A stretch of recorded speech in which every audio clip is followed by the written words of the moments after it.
some experts say Ukraine won't win the war. No shit. Blow me away. We only said they couldn't win the war when the war began.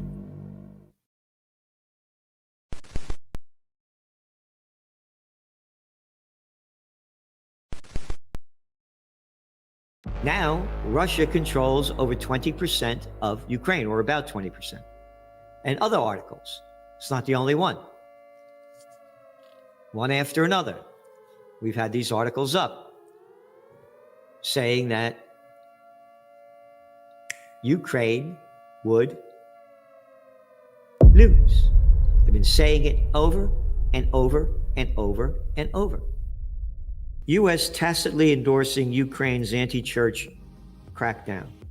International organization failed to properly react to Kyiv's persecution of the Ukrainian Orthodox Church, UOC, while the U.S., the self-proclaimed global champion of religious freedoms, is hushing up the crimes and even tacitly approves of them, the Russian Foreign Ministry claims.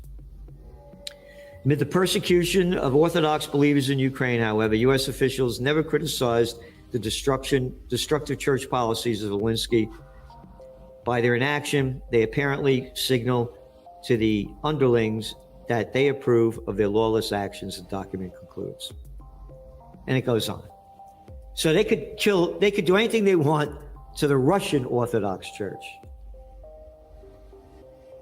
But could you imagine if it was a synagogue? Oh my God.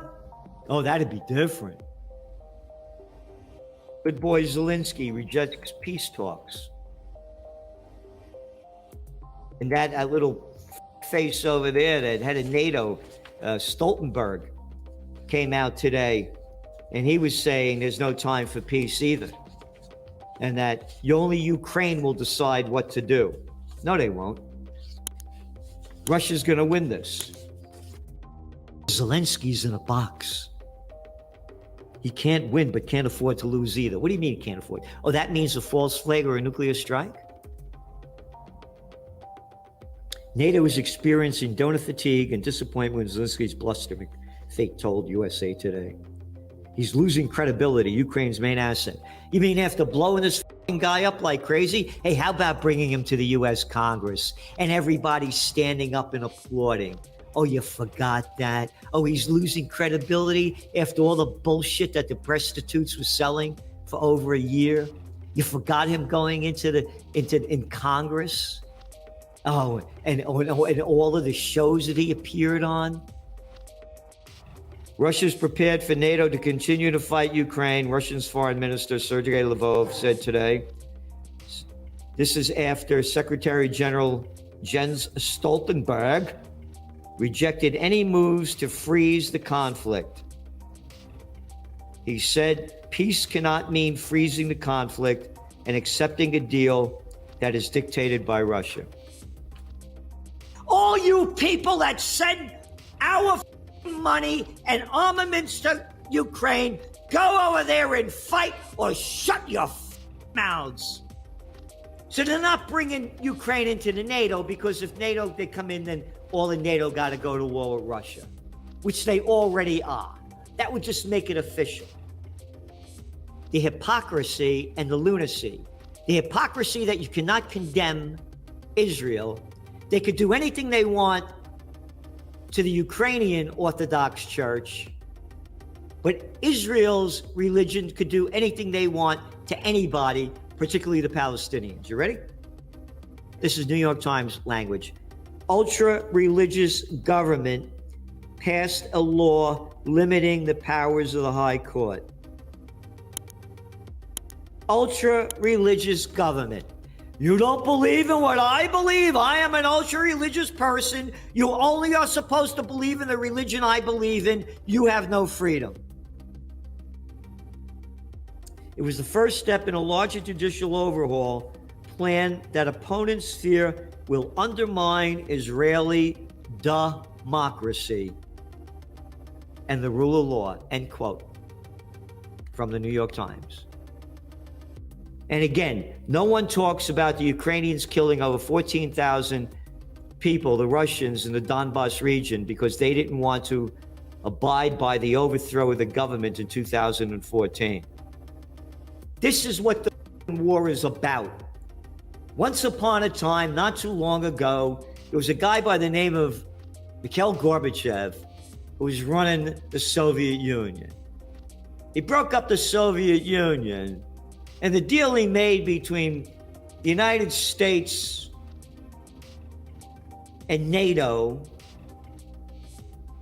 when he broke it up and pulled the troops out of Eastern Europe, was that NATO would not move 1 inch further. There were 16 NATO countries, now there were 30. They bring Ukraine in, this war is going to keep on going. And we are on the verge of nuclear annihilation. When all else fails, they take you to war. Watch the war, watch Israel and their ultra-Orthodox religious leaders escalate the murder of more Palestinians, bombs away in Lebanon, and let's get something going with Iran. They're going to ramp this thing up. Ukraine's future is in NATO, Stoltenberg said. We fully support Ukraine's right to choose its own security arrangements. Ukraine's future is in NATO, huh? Yep. So the future of the world is at war. Again, the Europeans, what's your favorite war? World War II? Not like World War I. Yeah, how about the Prussian War? All these wars going on for centuries. For centuries.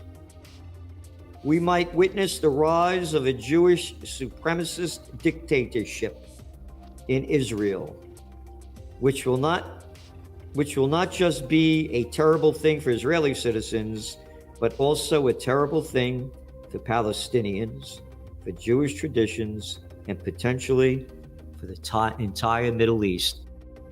The Ukraine war is a disaster for the people of Ukraine. Can you imagine your country being at war? What your life is like? Well, if your life is gone. Then you just keep ramping it up. And it's not going to, Russians are going to win. We said this in the beginning, and we're totally against the war, totally understand why it happened. And people don't have a clue.